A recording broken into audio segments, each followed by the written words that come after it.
भारतातल्या मीडियाने जगाला ओरडून हे सांगितलं की न्यायाधीश बी.आर. गवई हे दलित आहेत आणि यावरती शिक्कामोर्तब केलं ते महाराष्ट्रानं। महाराष्ट्राचे मुख्य सचिव आणि महाराष्ट्राचे पोलीस महासंचालक हे दलित असलेल्या बी.आर. गवई यांच्या स्वागताच्या कार्यक्रमाला गेले नाहीत। खरं तर त्यांचा प्रोटोकॉल होता, पण प्रोटोकॉल असताना देखील हे दोन्ही अधिकारी तिथं पोहोचले नाहीत। या बाबतीमध्ये स्वतः न्यायाधीश बी.आर. गवई काय म्हणाले आहेत हे आपण एकदा ऐकूया।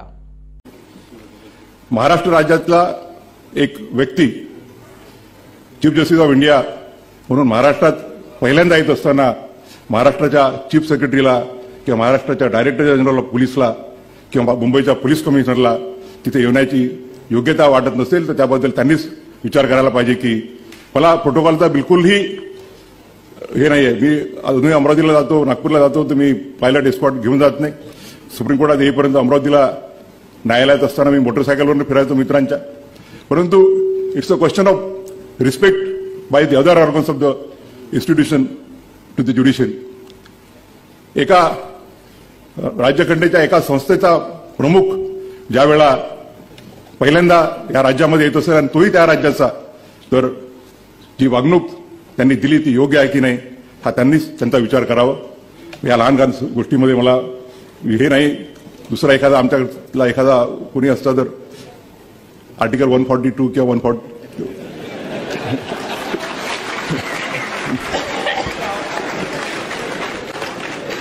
लहान लहान गोष्टी आहेत, पण तुम्ही उल्लेख यासाठी केला की लोकांना कळलं पाहिजे। महाराष्ट्र सरकारचं, केंद्र सरकारचं किंवा सुप्रीम कोर्टाचं कोणतंही पत्र असं निघालं नव्हतं की न्यायाधीश बी.आर. गवई हे दलित आहेत आणि त्यांच्या प्रोटोकॉलला कोणीही जाऊ नये, असं कोणतंही पत्र निघालेलं नव्हतं किंवा न्यायाधीश बी.आर. गवई यांची ओळख सांगण्यासाठी शासनाने कोणतंही पत्रक काढलेलं नव्हतं। पण तरीही भारतातल्या मीडियाने बी.आर. गवई हे दलित आहेत हे संपूर्ण जगाला पटवून दिलेलं आहे आणि संपूर्ण जगाला त्यांनी घसा कोरडा होईपर्यंत हे सांगितलेलं आहे की न्यायाधीश बी.आर. गवई हे दलित आहेत आणि दलितच आहेत। खरं तर जवळपास संपूर्ण भारतातल्या फक्त महाराष्ट्रातल्या एकमेव राज्याला माहिती होतं की न्यायाधीश बी.आर. गवई हे कुठल्या जातीचे आहेत, त्यांचे वडील काय करत होते आणि ते कुठल्या परिस्थितीमधून समोर आलेले आहेत। परंतु महाराष्ट्राच्या बाहेर संपूर्ण जगाला ओरडून सांगण्याचं काम या मीडियाने केलेलं आहे।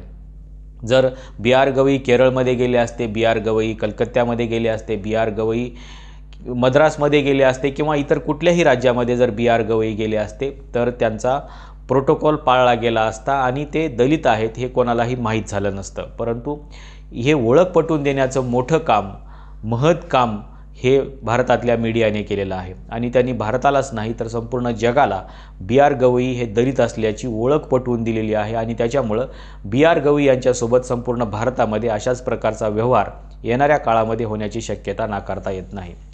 आपल्याला माहिती असेल की यापूर्वी ज्यावेळेस चंद्रचूड हे सुप्रीम कोर्टाचे मुख्य न्यायाधीश झाले होते त्यावेळेस महाराष्ट्राच्या याच मीडियाने आणि भारताच्या याच मीडियाने ते कुठल्या जातीचे आहेत हे कधीही सांगितलं नव्हतं किंवा त्यांचा प्रोटोकॉल कुठेही तुटलेला नव्हता।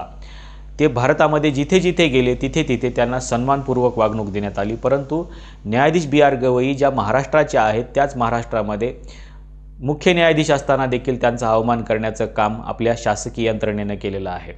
याचं कारण हे आहे की ते दलित आहेत हे आता संपूर्ण जगाला आम्ही सांगितलेलं आहे आणि प्रत्येक ठिकाणी त्यांच्यासोबत असाच व्यवहार होणार आहे।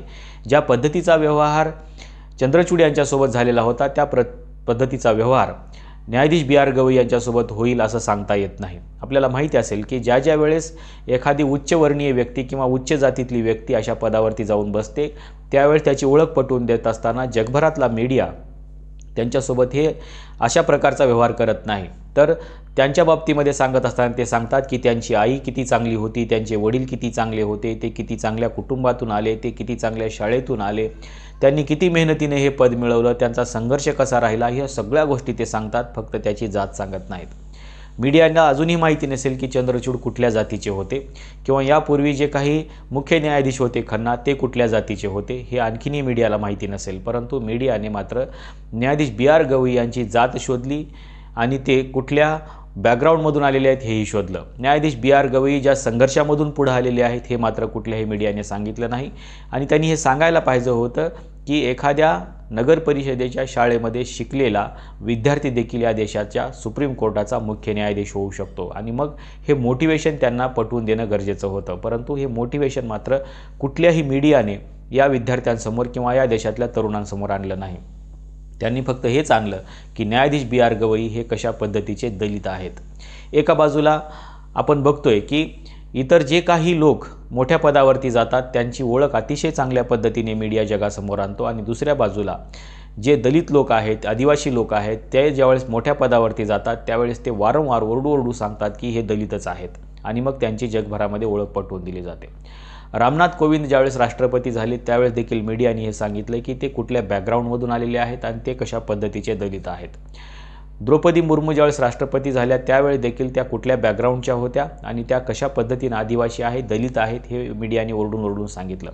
तीच गोष्ट आता न्यायाधीश B.R. गवई यांच्यासोबत देखील झालेली आहे आणि न्यायाधीश B.R. गवईंना देखील अशाच प्रकारची ओळख आता जगभरामध्ये त्यांची करून दिलेली आहे. त्याच्यामुळं न्यायाधीश B.R. गवई भविष्यामध्ये जिथे कुठे जातील त्यावेळेस त्यांच्यासोबत अशाच प्रकारचा दुजाभाव केला जाणार आहे. आपल्याला आठवत असेल की रामनाथ कोविंद ज्यावेळेस एका मंदिरामध्ये गेले होते त्या मंदिरामध्ये देखील त्यांना दलित म्हणूनच वागणूक देण्यात आलेली होती.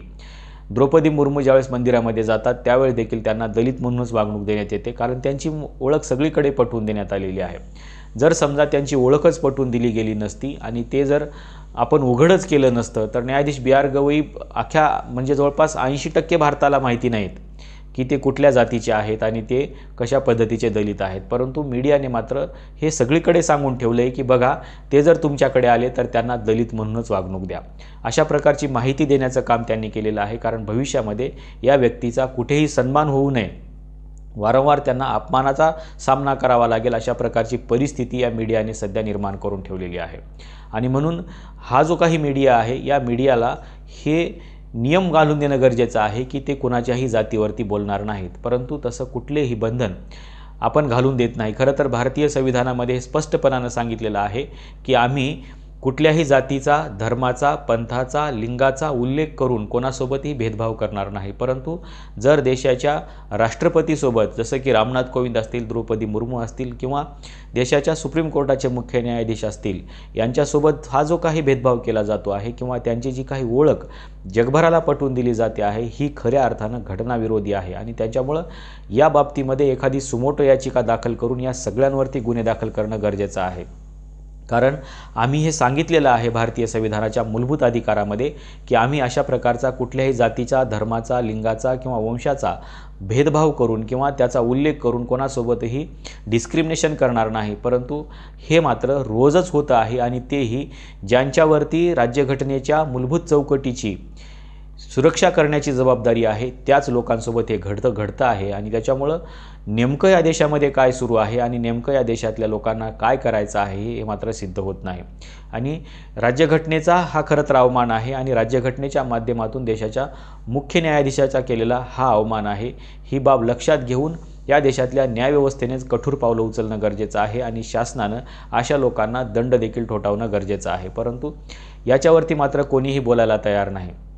जे अधिकारी जर समजा इथे एखाद्या उच्चवर्णीय मुख्य न्यायाधीश असता आणि त्याचा प्रोटोकॉल जर तोडला गेला असता तर मात्र त्या अधिकाऱ्यावरती प्रचंड मोठी कार्यवाही झाली असती किंवा त्या अधिकाऱ्यांना कदाचित घरी देखील बसावं लागलं असतं. परंतु महाराष्ट्राचं सरकार अशी कुठलीही कार्यवाही करणार नाही याची मी खात्री देतो आणि तुम्हाला वाटलं तर लिहूनही देतो की त्यांच्यावरती कुठलीही ॲक्शन होणार नाही. परंतु जर उच्चवर्णीय असता आणि त्यांनी जर अशा प्रकारचं वर्तन केलं असतं तर मग मात्र त्यांना घरी बसावं लागलं असतं. पण असं काहीही सध्या महाराष्ट्रामध्ये घडलेलं नाही कारण महाराष्ट्राच्या या सगळ्या अधिकाऱ्यांनी हे ओळखून सोडलेलं आहे.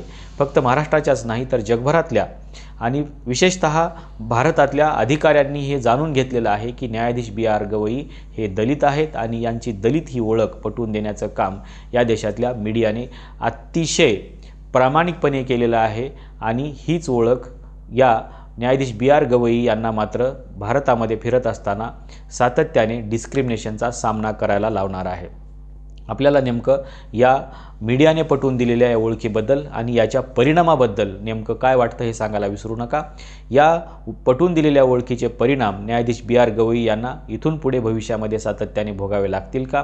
आपली नेमकी भूमिका काय आहे आणि आपलं नेमकं मत काय आहे हे सांगायला विसरू नका. आजच्या व्हिडिओमध्ये आपण इथेच थांबूया. धन्यवाद.